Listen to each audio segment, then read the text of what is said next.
Atenção, senhores técnicos e atletas, a 25ª prova, 200 metros peito feminino, e a 26ª prova, 200 metros peito masculino, serão disputadas simultaneamente em 2 séries. Atenção para o balizamento da primeira série dos 200 metros peito. Na raia 1, Clara Lara Carvalho, Minas Olímpico. Na raia 2, Tatiana Isabelle Oliveira, Minas Olímpico. Na raia 3, Douglas Oliveira Carmo, Cepelt. Na raia 4, Vitor Rezende Sena, Divinópolis Clube.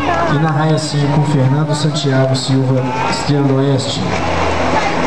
Confirmando.